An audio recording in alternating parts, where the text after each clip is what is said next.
Hi, guys. Thank you for joining me once again at the Table of Truth. This is the place where we talk about the truth and nothing but the truth. I am Dr. Dani Lee Harris. Today, we are talking about how we place other people's expectations above our personal expectations of ourselves and how that causes conflict in your life. For example, if you have a 9 to 5 or you're working for an employer, there's an expectation of you. When you go to work, you have a job description and you have things that you are supposed to be doing for your job. And they are expecting you, in order for you to get a paycheck, they're expecting you to do a certain amount of things, and most likely in a certain amount of time. So what do? We go to work, we knock out our work, or some of us, we barely work, but we just get by those minimum expectations of work because you really don't want to be there at work to begin with, right? My point is, you go to work and you make sure that you meet the minimum expectations. Why? In exchange for a paycheck. But why do we put our own expectations so much lower than the expectations of others? We put our jobs before our own expectations. We put our family expectations before our own. We put our spouses and our children and our friends and our associates expectations above our own personal expectations. And that's not a good thing. I have learned to come to a place in life where I'm actually doing the things that Danny loves to do and making sure that I meet my own expectations. Because if I'm being paid by an employer and I have expectations from them, me doing what I love to do, I'm paying myself first. So it's very important that I make sure that I do that. And I'm going to give you 4 pointers on how you can actually stop putting other people's expectations above your own. All right? There is something in you that you were supposed to be doing in life. It could be writing a book. It could be starting a business. It could be going back to school. It could be starting a family. There's so many things that we desire to do while we're here in this human garage, having this temporary human experience. While we're here, we want to go ahead and do some things. We want to accomplish some goals. And there's some things in our desires that we want to make sure that we fulfill before we decide we're going to check up out of here, And the way that you do that is by putting your expectations first. The very first point that I want to make is to make sure that you do something big for yourself each week. Whether you start your week on Saturday, Sunday, Monday, doesn't matter. But for 7 days, in that 7-day period, there is something that you need to be doing for you. It could be you've been trying to lose weight. Go to the gym once a week. Start off small expectation. I want to go to the gym once a week. So I'm going to make sure that I go to the gym once a week. Stick to that plan and do it. Or you want to write a book. So I'm going to spend one day, an hour, 30 minutes, 15 minutes, starting to write down my ideas for my book. Whatever it is that you want to do, and it's something that you have been putting off for months, for years, because you just haven't gotten around to do it. Why? Because you're putting other people's expectations above your own. Write down exactly what it is that you want to accomplish, and then go ahead and go and start putting and implementing a small plan. I'm not asking you to take 5 days out of the week and do it. I'm just asking you to take one day where you dedicate time for your goal. Whatever that big goal is for you, whether it's writing a book, whether it's finding a new job, spend time on surfing the internet or going on interviews or whatever. But spend time once a week dedicated to you moving from one place to another in your life. There's nothing wrong with the expectations of our family and our friends, but we have to learn to get to a place where we put our expectations first. Second step, every day make sure you do one small thing to get you to your goal. So, if your goal is, for example, to write a book, every single day you are to do one small thing to get you closer to that goal. So, you're going to write a book. Maybe research ideas. Or maybe you have a story. When you move your mindset to the goal, then all of the ideas will start to flow. That's how that goes. if I make it my priority and my own personal expectations to write a book, all of a sudden I start having dreams about the book. I start having ideas pop up. I'll be walking down the street and then something will catch my attention and then I'm like, yeah, that's it. That's what I want to write. Or I do stuff like write a chapter. I'll wake up and I have a chapter idea. And I don't write anything in the chapter. I do that later on. But for that moment, I just grab my notebook, grab my pen, and I write down an idea for a chapter or a chapter name. And then all of a sudden, all these influx of ideas come for that same chapter. That's me doing one small thing each day to get closer to my goal. You do the same thing. I don't care what it is. If it's to lose weight, to look for a job, one day just write down a list of the jobs that you are looking to interview with. One day write down companies that's hiring for the position that you're looking for. But every single day, you take one small 5, 10, 15, 20, 30 minutes of your day dedicated to you and getting you towards closer to your goal. That's you putting you first.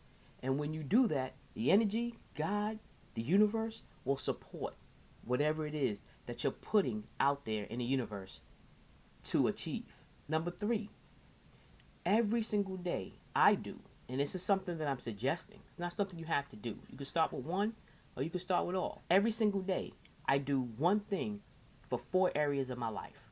One for mental, one for spiritual, one for physical, and one for emotional. So let me break that down for you. One for mental means I could be in the middle of reading a really good book, an inspiring book, a motivating book. I make sure that I actually read some of the chapters of the book that I'm reading. That's for me in my mental. Or I'll surf the net looking for ideas or something of interest, but something that's going to stimulate my mental. I do that every single day. Spiritually, what I do is I meditate and I pray every day. I spend time in meditation. I spend time, and I'm not really a big prayer. Now let me explain.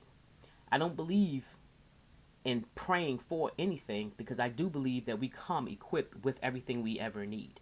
So if I'm in the mode of praying, I'm actually praising. I like to praise God for all the things that are already inside of me, just so that I can get and tap into the inside of me to understand what it is that I'm supposed to be doing in this thing we call life. So I praise a lot. I don't pray a lot, but I do a lot of meditation, and that meditation is me clearing my mind so that all the things that's sitting in me can come up to the surface and come, like I like to say, to the top of my head. All right? And I do that. That's spiritual. Emotionally, I check myself every single day.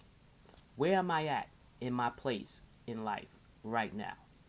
Emotionally, if something is triggering me, someone making me upset, sometimes we go through things in life and it's not necessarily easy. It could be challenging, but every day I emotionally make sure that I'm improving in an area in my life that's I would consider difficult. Sometimes you have people in your life that will push those buttons just to agitate you and just to make you upset, and that's us just handing over our power when we do get upset. Every day, emotionally, I really do take the time to make sure I am in an emotionally good space.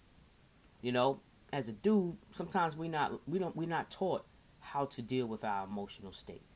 I am grateful that I'm in a place in my life where I can tap into my emotional side and my emotional being and my emotional health, because it's very, very important that I know where I'm at emotionally. I deal with people that are difficult every single day. And when I deal with people that are difficult, I have learned to get to a place where I'm emotionally not being triggered or being affected by somebody else's nonsense or somebody else's mess, and it's very important to learn how to do that. So I try to make sure that emotionally I'm always checking myself each and every day. Where am I at emotionally? If I see myself or feel myself getting upset about something, I take the time to figure out what it is that has triggered me and what it is that I can do to get back to my place of peace. That is me making sure that I take care of my emotional health.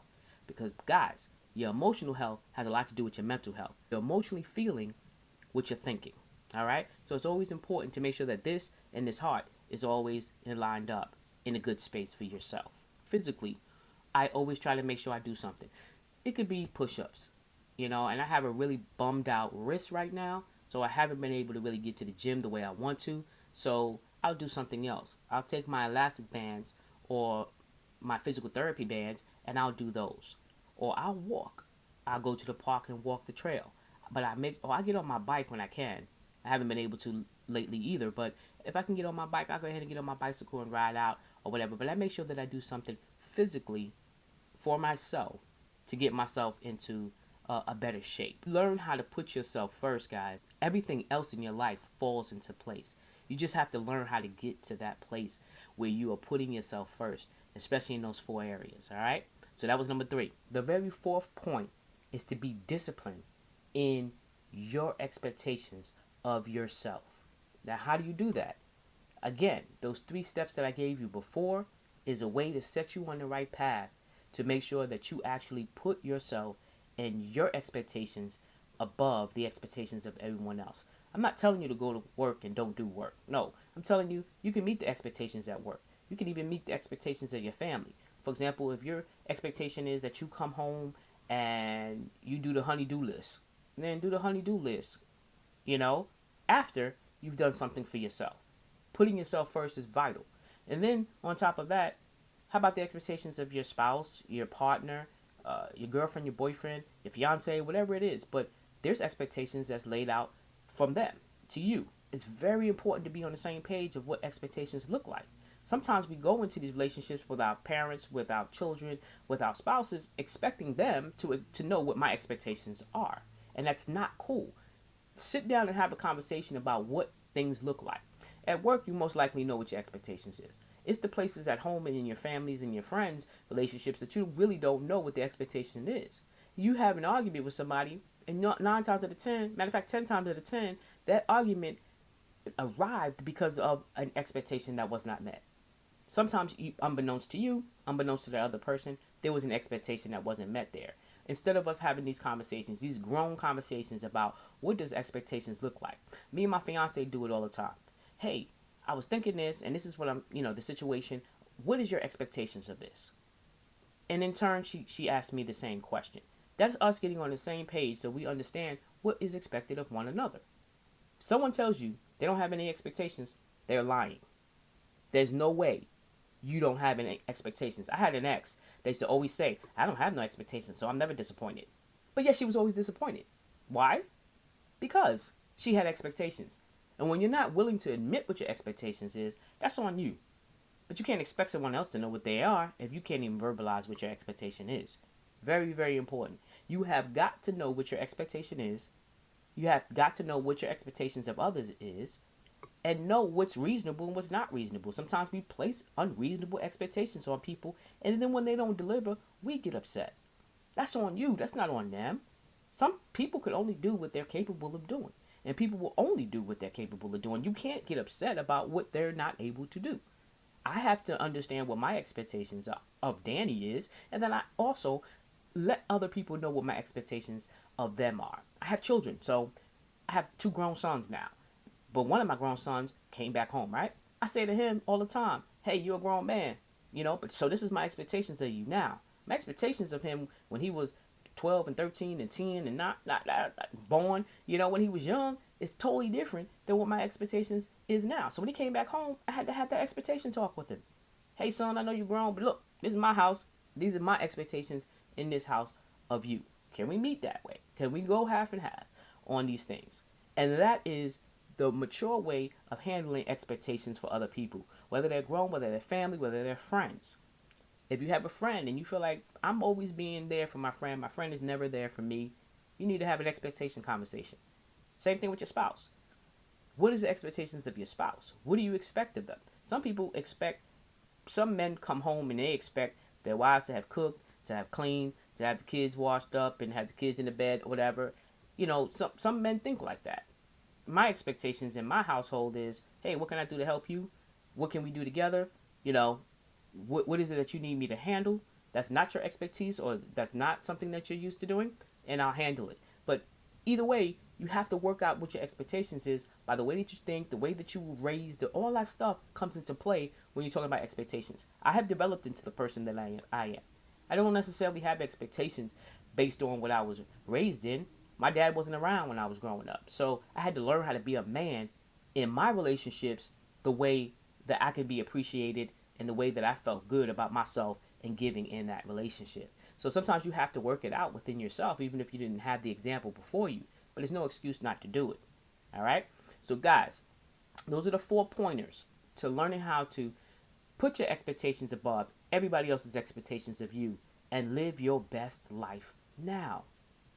If you like this video, please share, subscribe, and spread the word. You're listening to The Truth Whisperer. I thank you for joining me, and I will see you guys on the next video.